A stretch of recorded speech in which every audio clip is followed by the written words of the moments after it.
देखिए, बल्कि यूं कहूं कि आज का दिन तो इतिहास में दर्ज हो गया। कुल 92 सांसद लोकसभा राज्यसभा को मिला दें तो, और मुझे समझ में नहीं आ रहा है कि आखिर कौन सलाह दे रहा है इस गवर्नमेंट को। ये इस तरह की तानाशाही व्यवस्था के लिए टेम्पटेशन इस बात का द्योतक है, सरकार को समझ में नहीं आ रहा। हम क्या सवाल पूछ रहे हैं कि गृह मंत्री जी, जिनका काम है देश को महफूज रखना, वो सदन में आए, दोनों सदनों में आधिकारिक बयान दें, वो नहीं आ रहे। और उसके बदले इस तरह की चीजें हो रही हैं। दोनों ही सदनों में पार्लियामेंट्री अफेयर्स मिनिस्टर को ढाल बना के रेजोल्यूशन पास कराया जा रहा है। मेरे समक्ष ये किताब rules and observations, rulings and observations. पुराने संसद को देख लें, प्रतिरोध के किस प्रकार के तरीके होते थे। आप क्या चाहते हो? संसद का एक ऐसे इको चेंबर में तब्दील किया जाए जहां सिर्फ आपकी जय जयकारे के अलावा कुछ ना हो, लोगों की बात ना किया जाए, राष्ट्र की सुरक्षा पर बात ना हो, सवाल काट देते हो आप। ये उम्मीद थी हमारी संसद से। इसलिए मैं कह रहा हूं, हम में से हर व्यक्ति बैज ऑफ ऑनर की तरह ले रहा। ये सस्पेंशन नहीं है, ये रिकॉग्निशन है कि हम सवाल पूछना चाह रहे हैं, सबसे बड़े लोगों से सवाल पूछना जा रहे हैं, और उनको ढकने की पूरी कोशिश हो रही है। ढक नहीं पाओगे। क्या चाहते हो? विपक्ष मुक्त संसद और प्रतिरोध मुक्त सड़क, दोनों में से कुछ हासिल नहीं होगा। सबको सन्मति दे भगवान। यह है कि आज भाजपा अगर किसी से डरती है तो वह अरविंद केजरीवाल से डरती है। वो अरविंद केजरीवाल को कमजोर करना चाहती है। मुझे तो लगता है कि सोते जागते इन लोगों के सपने में सिर्फ अरविंद केजरीवाल जी आते हैं। और जहां तक सस्पेंशन का सवाल है,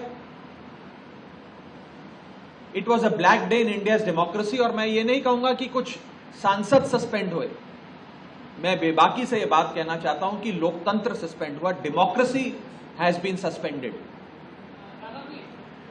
जहां तक ईडी समन्स का आपने सवाल पूछा, सब लोग जानते हैं कि माननीय मुख्यमंत्री जी 19 तारीख से विपस्सना पे प्रस्थान करेंगे। वे रेगुलरली जाते हैं विपस्सना के लिए, और ये उनका pre scheduled, pre announced plan है। वे वकीलों से सलाह कर क्या जवाब देना है, ईडी को जवाब देना है, नहीं देना, क्या करना है, आगे की विपक्ष के जो सांसद हैं वो एक ही मांग कर रहे हैं कि इस देश के गृह मंत्री, जो इस सदन के सदस्य भी हैं, वो आके जो संसद की सुरक्षा में जो चूक हुई उस पर सरकार का बयान पक्ष रखें। तो वो गृह मंत्री जी सदन के सदस्य हैं, इस देश के गृह मंत्री हैं। संसद के प्रति सरकार उत्तरदायी होता है, तो गृह मंत्री जी यहाँ नहीं आएंगे सदन में। लोकतंत्र है, ये उनकी लोकतंत्र की परिभाषा है। विपक्ष जब मांग करेगा उनके आने की तो निलंबित करेगा। ये वही हो रहा है, लोकतंत्र की हत्या हो रही है। ये लोकतंत्र का मंदिर है, जो संसद है वो लोकतंत्र का मंदिर है। तो सरकार कह रही है कि माहौल विपक्ष बिगाड़ रहा है, काम होने नहीं दे रहा है। तो कौन सा काम? आप काम करिए ना, कहाँ कौन मना कर रहा है? ये पूरा सेशन जिस दिन से चला, जब तक संसद में जो हमला नहीं हुआ या 2 लोग नहीं घुसे, तब तक तो संसद चल रहा था, सभी सांसद सदस्य कोऑपरेट कर रहे थे।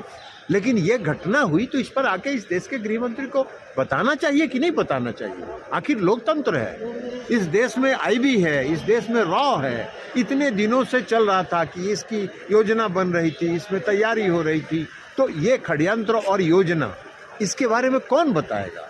और कौन सांसद है जिसकी अनुशंसा पर ये 2 आए थे? ये भारतीय जनता पार्टी के सांसद हैं। तो अपने कर्मों पर, अपने कुकृत्यों पर पर्दा डालने के लिए विपक्षी सांसदों का निलंबन करके लोकतंत्र की हत्या कर रहे हैं। नहीं चल पाए। और एक ही मांग है कि गृह मंत्री आए, सदन में आए और एक बयान दें। ये तानाशाही सरकार के लिए वो भी मंजूर नहीं है। हमने बार बार कोशिश की कि नेता प्रतिपक्ष राज्यसभा में उनको मौका दिया जाए कि ये मुद्दा उठाने के लिए, क्योंकि ये बहुत गंभीर मामला है। कल जो हुआ, जो सुरक्षा प्रावधानों का उल्लंघन हुआ, बहुत गंभीर मसला है और इस पर कार्रवाई तो हो रही है, पर हम गृह मंत्री की ओर से एक बयान चाहते हैं। कल भी हमने मांग की थी, आज भी हमने मांग की है और कल भी हम करते रहेंगे। जब तक गृह मंत्री नहीं आएंगे, बयान नहीं देंगे, सदन की चलने की संभावना बहुत कम है। हम रचनात्मक सहयोग में विश्वास रखते हैं। हम चाहते हैं कि बहस हो, पर आज सबसे बड़ा मुद्दा जो है देश के सामने, ये कैसे हुआ, क्यों हुआ, और ये जो सुरक्षा के प्रावधानों का उल्लंघन कल सारा देश देखा, इसके बारे में प्रधानमंत्री चुप हैं, गृह मंत्री चुप हैं। वो आए दोनों सदनों में, एक बयान दें, उसके बाद सदन की कार्रवाई चलती रहेगी। 18 दिसंबर 2023 ये इतिहास में दर्ज हो गया है, क्योंकि आज के दिन भारत की संसद में 90 से ज्यादा सांसदों को निलंबित किया गया है। राज्यसभा और लोकसभा के दोनों के मिलाकर के 90 से ज्यादा सांसद इसलिए निलंबित हुए क्योंकि उन्होंने देश के शाह और तानाशाह को चंद सवाल पूछ लिए। 13 दिसंबर 2023 को जो पार्लियामेंट के अंदर सेंध मारी हुई है, जो सुरक्षा में सेंध मारी हुई है, उस पर देश के गृह मंत्री अमित शाह कब जवाब देंगे। दूसरा सवाल यह है कि प्रताप सिम्हा जो भारतीय जनता पार्टी के मेंबर पार्लियामेंट है, जिनके पास पर यह घुसपैठ हुई, उन पर एक्शन कब होगा। लेकिन सवाल पूछो तो कार्रवाई हो जाती है।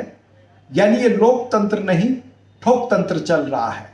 खुलेआम लोकतंत्र का वस्त्रहरण हो रहा है और ठोकतंत्र का परचम लहरा रहा है।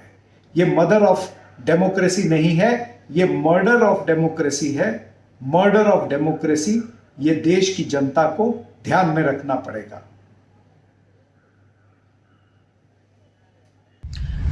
कल देश के सदन में सुरक्षा की भारी चूक हुई और सबको लगा कि इसको गंभीरता से लेकर सरकार आएगी सामने और एक वक्तव्य देगी कि ऐसी सेंधमारी हुई कैसे।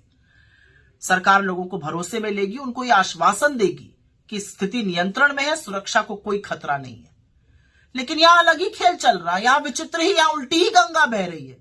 यहां 15 सांसदों को निलंबित कर दिया गया, जिसमें से 9 कांग्रेस के थे। उनका क्या गुना था? उनका यह गुना था कि वो पूछ रहे थे सरकार से कि आखिर इतनी बड़ी चूक हुई कैसे। आखिर जिस जगह परिंदा नहीं जा सकता, जहां पर फोन लेकर कोई नहीं जा सकता, वहां लोग कैन लेकर कैसे घुस गए और सदन को धुएं से कैसे भर दिया। और खेल सुनिए कितना गजब हो रहा है, कितना विचित्र है। एक बेचारे सांसद महोदय तमिलनाडु से हैं, वो सदन में तो छोड़ दीजिए, नई दिल्ली में भी नहीं थे, उनका भी निलंबन कर दिया गया। मतलब किस बुद्धि के ये लोग हैं, ये यही बता सकते हैं। और सबसे बड़ी विचित्र बात यह है कि विपक्ष के सांसदों को निलंबित किया जा रहा है, लेकिन जिस सांसद के चलते ये लोग अंदर आए, जिसने उनके प्रवेश पासेस बनवाए, जिसने सिफारिश करी, हस्ताक्षर किए, प्रताप सिम्हा, मैसूरू का भाजपा का सांसद, उसके खिलाफ कोई कार्रवाई नहीं हुई, उसका कोई निलंबन नहीं, उससे कोई पूछताछ नहीं। बिल्कुल आंख पर पट्टी और मुंह में दही जमाने का काम हुआ है। पर निलंबन पहली बार तो हुआ नहीं है। निलंबन तो मॉनसून सेशन में भी हुआ था। हमारे लीडर अधीर रंजन चौधरी जी को निलंबित कर दिया गया था। राज्यसभा से भी बड़े बड़े नेताओं का निलंबन हुआ था। 176% बढ़ गया निलंबन मोदी जी की नाक के नीचे जब से ये प्रधानमंत्री बने हैं, क्योंकि साहब को ना सवाल नहीं पसंद है। सवाल पूछने वाले उनका टाइम बर्बाद करते हैं। सवाल पूछने वालों के लिए संसद में कोई जगह नहीं है। सवाल पूछने वालों को बाहर कर दिया जाएगा, बेदखल कर दिया जाएगा। लेकिन आपको एक बात पता है, यह उस कायर तानाशाह का डर दिखाता है जो भागा भागा फिरता है, लेकिन देश के सामने आकर देश को यह भरोसा नहीं दिलाता कि सब कुछ नियंत्रण में है, कि स्थिति संभली हुई है, कि सुरक्षा की चिंता करने की कोई जगह नहीं है। अगर वो घबराता नहीं तो 15 सांसदों को निलंबित नहीं करता। निलंबन इसलिए हुआ क्योंकि सवाल से घबराए घबराए भागे फिर रहे हैं हमारे प्रधानमंत्री जी। सारी बातें लगभग रख दी हैं। एक महत्वपूर्ण पहलू यह है कि संसद के अंदर ये बात जब होती है, इस तरह का कुकृत्य होता है, तो ये सिर्फ संसद का मामला नहीं है, ये सुरक्षा का मामला है। जो व्यक्ति, जो सरकार अपनी संसद को सुरक्षित नहीं रह सकती है, देश उनके हाथों में सुरक्षित। मार्क माय वर्ड्स, सीने पे हाथ मार मार के बोलना कि हम ये कर देंगे, वो कर देंगे, और सरहद पे जो होता है वो संसद में हो जाता है, उस तरह की चीजें। तो हम तो कहेंगे आपके हाथ में देश सुरक्षित नहीं है, इसलिए आप 48 घंटे के बावजूद, 48वां घंटा होगा, 24 घंटे आप सामने नहीं आ रहे हैं। आइए, पूरा पक्ष रखिए। ठीक उसी दिन हमने आगाह किया था जब विमेन रिजर्वेशन बिल पास हो रहा था, अपने लोगों को बिठा दिए थे, जिंदाबाद जिंदाबाद लगाए जा रहे थे। सीख वहीं से मिली है। लोग उस गैलरी में बिना किसी प्रॉपर प्रोसीजर के आए हैं। कौन एमपी है आप सब जानते हैं, लेकिन ये मसला सिर्फ संसद का नहीं है। मैं दोहरा रहा हूं, इनके हाथ में देश सुरक्षित नहीं है और इसलिए हम सदन में इसको लगातार उठाते रहेंगे और मजबूर करेंगे। गृह मंत्री जी आइए, बड़ी बड़ी बात करने से ही कोई बड़ा नहीं होता।